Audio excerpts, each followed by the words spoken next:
U.S.-China trade talks. Russia-Iran oil buys on the table? Trump administration update. The ongoing discussions between the U.S. and China regarding trade are more intricate than they may initially seem, especially in light of U.S. Treasury Secretary Scott Bessent's recent remarks. He indicated on Monday that while the Trump administration isn't hurrying to secure a final trade agreement with China, the mood surrounding the talks is positive. Both sides are actively engaging in talks just ahead of a pivotal moment when tariffs pause is set to expire next month. In his interview with CNBC, Bessent raised an interesting point. He plans to incorporate China's ventures in purchasing oil from Russia and Iran into the broader trade conversations. This could open up a whole new dimension in the discussions. Bessent confidently stated, "I think trade is in a good place," highlighting that the administration prioritizes the quality of trade agreements over the urgency of reaching one. This suggests a strategic shift in focus towards building stronger trade relations rather than simply rushing to finalize a deal. As tensions soared in April and May during the trade war, both the United States and China responded by dramatically increasing tariffs on each other's products, leading to a series of retaliatory measures that saw tariffs soar into triple digits. Yet, there was a glimmer of hope after Bessent and Chinese Vice Premier He Lifeng held talks in Geneva and London. As a result, both nations agreed to temporarily reduce tariffs through mid-August while they continued their discussions, indicating a shift from escalation to potential collaboration. But here's where it gets controversial.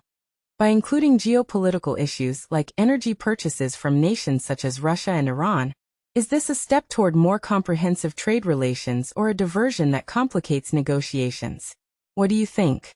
Is the U.S. being strategic by addressing these oil purchases, or could this lead to further complications? I'd love to hear your thoughts. Trump's China tariff deadline extension. What you need to know. A major shift in U.S.-China trade relations is on the horizon, and the stakes couldn't be higher. Treasury Secretary Scott Bessent has hinted at a potential extension of President Donald Trump's looming tariff deadline, a move that could redefine the economic battlefield between the world's two largest economies. But here's where it gets tricky. While the U.S. and China agreed to a 90-day pause on steep tariffs in mid-May, the clock is ticking toward August 12th, and the upcoming talks in Stockholm might determine whether this fragile détente holds or collapses into chaos. Let's break this down. Bessent, speaking on Fox Business, confirmed that the U.S. delegation will push for an extension during high-stakes negotiations with Chinese officials next week. The current truce, which suspended most of the heavy tariffs imposed by both nations, was a rare moment of cooperation in a trade war that has rattled global markets. But the question remains, will this pause lead to lasting solutions, or is it just a temporary band-aid? Swedish Prime Minister Ulf Kristersson, who's hosting the talks, framed the meeting as a win for global stability. In a post on X, he emphasized that Sweden's role isn't just symbolic, it's a strategic move to safeguard rules-based trade and protect its own economic interests. After all, a breakdown in U.S.-China relations would send shockwaves far beyond the Pacific. So, what's on the table in Stockholm? Bessent outlined several priorities. Convincing China to curb its flood of manufactured goods and pivot toward a consumer-driven economy, addressing Beijing's purchases of sanctioned Russian and Iranian oil, and ensuring China isn't fueling Russia's war in Ukraine. Trade is in a very good place with China, Bessent asserted, but critics might argue that these claims ignore deeper tensions, like China's 125% retaliatory tariffs on U.S. imports and Trump's 145% blanket rate on Chinese goods. This isn't the first time the U.S. and China have danced around tariffs. In May, Geneva talks led to a 115-point reduction in rates, and June's London meeting solidified that progress. Yet the elephant in the room remains: how to balance economic pressure with diplomatic cooperation. And this is the part most people miss. Tariffs aren't just numbers on a spreadsheet. They're a game of chess where every move has cascading effects. For instance, the U.S. wants China to slow its manufacturing glut, but isn't that the same strategy that made China an economic powerhouse in the first place? Should the U.S. prioritize long-term stability over short-term gains?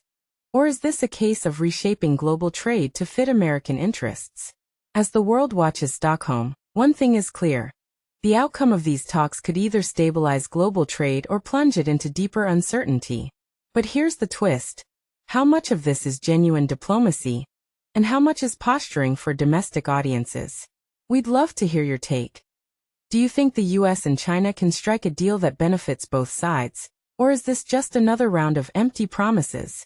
Drop your thoughts in the comments below. Scott Bessent's trade talks with China. What to expect? Imagine the weight of the world's economic future resting on a handshake in Stockholm.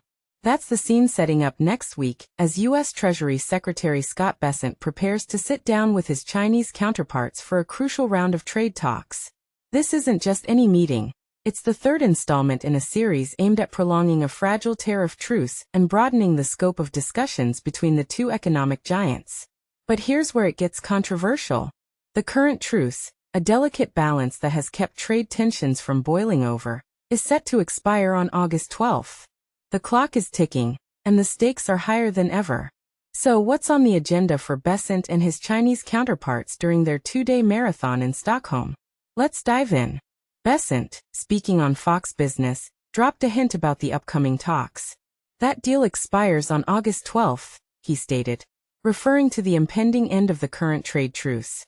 I'm going to be in Stockholm on Monday and Tuesday with my Chinese counterparts, and we'll be working out what is likely an extension then. But this is the part most people miss. While the extension of the tariff truce is crucial, it's just the tip of the iceberg. The real heavy lifting will involve widening the discussions to cover a broader range of issues. Think of it like opening a can of worms. Once you start, you can't just stop at one. And this is exactly what Bessent and his team are aiming to do.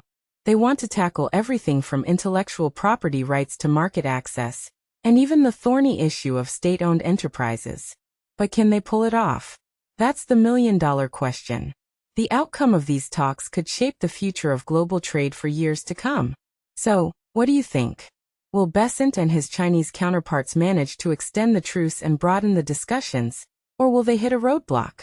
Share your thoughts in the comments below. And remember, this is just the beginning. The real drama is yet to unfold. Stay tuned for more updates as the story develops.